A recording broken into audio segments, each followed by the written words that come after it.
苏联老大哥还是很幽默的啊，一边喊着把妇女从厨房的束缚中解放出来，一边官方出版着献给苏维埃家庭主妇的菜谱。标准化的老公寓楼里做的充满时代特色的家常菜，如今在莫斯科仍然让大把的人念念不忘。如果说上次的57号食堂让你体验在厂子里打饭的苏联工人生活，那今天这个餐厅就是你结束一天的操劳后回到你的小窝，在暧昧的暖黄中一边听着收音机，一边吃着热乎乎的大饺子的那种感觉。你没有听错，饺子。像馄饨一般小巧玲珑，撒满香喷喷的10多碎，再加35卢布，就有鲜美鸡汤相伴，干捞党和带汤党同时满足。这就是肉馅的俄式饺子。我们今天不吃，我们要吃的是另一种叫 вареники 的饺子，不只是因为它在菜单上最有排面，而且人家店名Вареничная номер 1就是 Vareniki 专卖店1号的意思，江湖人称1号饺子馆。而你们马上就会知道，它绝对不止饺子馆这么简单。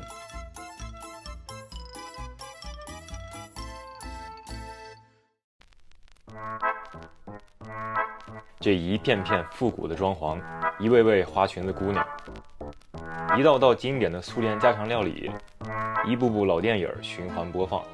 进门之前我还真以为它只是个普通饺子馆，之后因为它的有趣，我一共拜访了3家不同的分店，从地图上看好像还有起码10几家。每次去总是有年迈的老闺蜜对坐叙旧，或是中年夫妻带着孩子来感受旧时光，很少见到年轻人自己有此雅致的。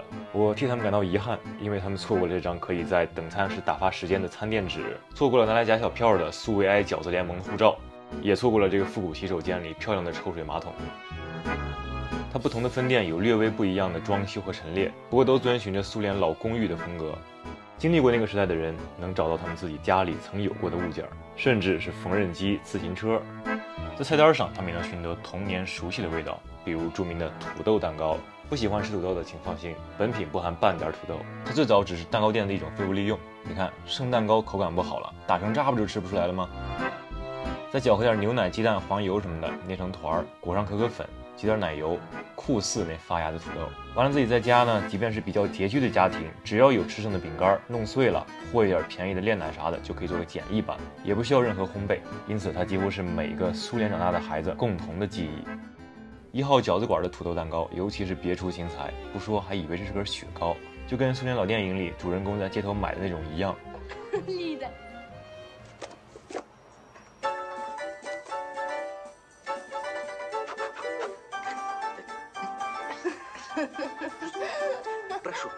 但只要撕开锡纸，好嘛，更像雪糕了。在短暂的自我怀疑并且确认没上错之后，我咬开了这层白巧克力外皮儿，里头非常的绵密紧实，口感黏黏的，除了不会融化，还真有点雪糕的感觉。很多人来这儿吃甜点啊，都要点一壶茶，然后按照喜好调味儿。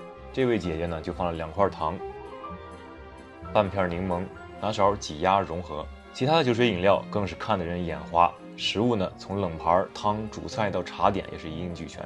跳过早餐部分，因为我起不来，咱直接从沙拉开始吧。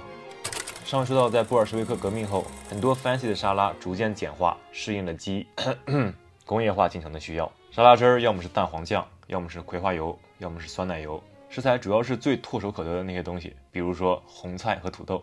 开个豌豆罐头，切点洋葱，就是所谓的油醋汁儿沙拉。正如土豆蛋糕没有土豆，油醋汁沙拉也没有油醋汁，表面油光发亮的只是纯的葵花油而已。除了这点油香，基本就只剩蔬菜的原味了。而红菜不仅给它全部染红，还用其甜味主宰了整盘菜。唯一的亮点在于旁边配的这块一口香。我只希望大家不要被这块飞鱼劝退。冷盘里的飞鱼一般都未经烹煮，用盐腌了，然后切段直接吃，极大的保留了柔嫩质地和鱼的原味，也就是腥臭味。这个味儿恨得贼恨，爱得贼爱。我主要是爱上了它入口即化的口感。放心，飞鱼它也不是永远这么高调。你要想浅尝辄止，这款裘皮大衣盖飞鱼就非常的合适。毫无悬念，裘皮大衣就是红菜，下面有胡萝卜、洋葱和飞鱼，用蛋黄酱分层，最底层用土豆夯鸡，冷藏凝结后才能上桌。虽然冰过，整个的口感还是很绵软。鱼像小粒儿的果冻，抠门只给了薄薄一层，但还是味道突出，吃起来就像在蔬菜沙拉里咬碎了一颗鱼油胶囊。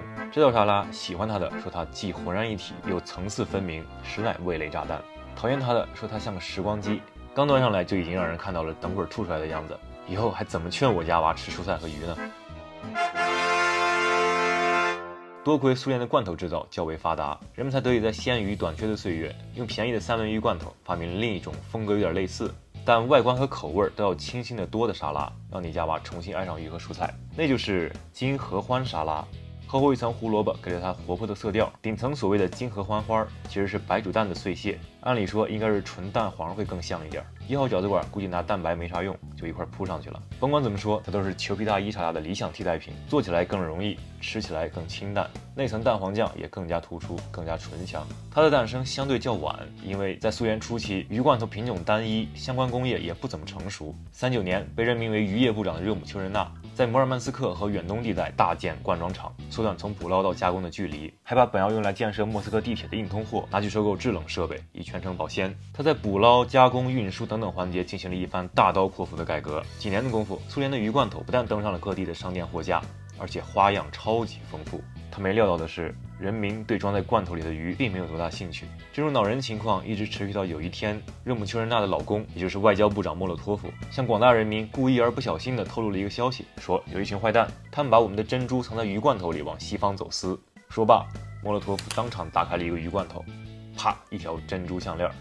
这个故事当然是他编的，但超市里的鱼罐头就这样被抢购一空，各种用鱼罐头做的菜也上了老百姓的桌子。1号饺子馆主打的 Vareniki 源自乌克兰，在苏联时期是被官方推荐的家庭主食之一。与俄式肉馅饺子的区别在于，它的馅料从咸口的土豆到甜口的浆果可谓无奇不有。想一次多尝几个口味，他们也贴心地安排了拼盘，或者说拼盆。这一盆要做甜食控，有掺了葡萄干的奶酪馅儿，还有能爆汁儿的樱桃馅儿、黑加仑馅儿。用的不是果酱，而是整颗的果子，所以酸味要大于甜味。虽说吃了几只我就咽不下去了，还是值得尝试一下，万一你喜欢的是吧？红红的汁儿流出来，感觉应该还挺适合万圣节的。而苏联官方编著的《美味健康食品大全》中所推荐的 Vareniki 是奶酪馅的，而且不是别的奶酪，正是这种奶香浓郁、软软糯糯的农夫奶酪，可以说在众多馅料里，它是我个人最爱。另一盆是咸口素馅的，上面撒着用猪油炸的洋葱丝儿。饺子有土豆馅儿、包菜馅儿、包菜蘑菇馅儿、土豆蘑菇馅儿。在这儿吃饺子没有醋党与酱油党之争，点份灵魂酸奶油才地道，搁进去吃着跟抹了润滑油似的，完全停不下来。一共呢有20来个，看着多，实际都扁乎塌的，胃口大点的也就吃个半饱。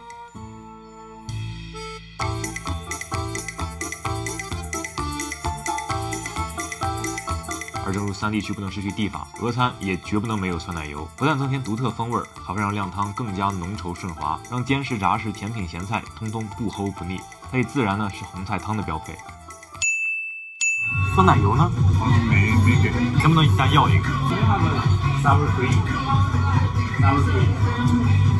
Сметана， 对，只能跟他说俄语。Сметана。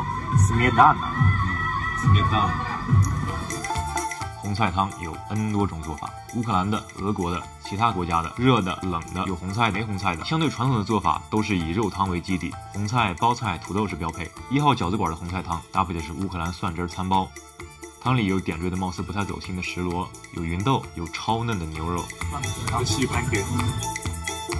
一份酸奶油不用犹豫，全放。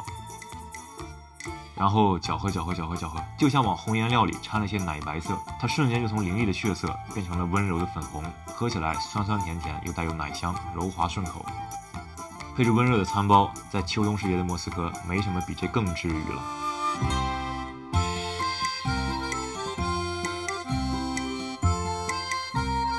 此外，酸奶油这玩意儿还可以用来做菜。经典的酸奶油牛肉。实际并没有很酸，而是奶香为主，跟蘑菇片也够搭。就是他们的牛肉不知道怎么做的，相当硬，牙口不好的人吃它可费事儿。我相信大家能在其他餐厅找到更好的版本。所以说，如果想在他们家吃点肉，除了吃肉饺子，最稳妥的还是吃肉饼。如果上期所讲，苏联人在商店总能买到预制肉饼，因此肉饼也在苏联的餐桌举足轻重。我点了3种，一种鱼肉的，里头的鱼肉含量感觉最多1半，整体像蛋糕一样超级软，基本不需要嚼，调味也不错，蘸上酱更解腻。土豆泥做的也细腻香滑，感觉跟鱼肉的质感还是挺般配的。第二种是鸡肉，带奶酪夹心儿的。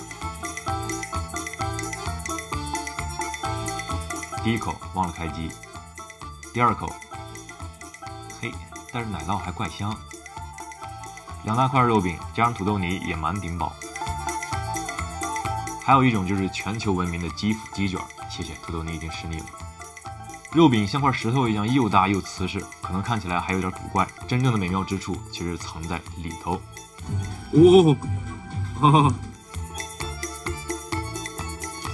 爆出来的汁儿正是融化的黄油，外面一块面包会彻底浸在黄油里，内部都泡软掉，边缘仍然是脆的。这基辅鸡卷的诞生跟基辅不一定有几毛钱关系，但是在1947年基辅的一个招待会上，苏联拿它招待了多国外交官，为它打出了名气 ，Chicken Kiev 的名字也由此而来。所以在看到有人说俄罗斯美食基辅鸡卷的时候，真犯不着去纠正。谁都知道基辅在乌克兰嘛，但是他们这些国家的美食都曾在一段时间属于同一个体系。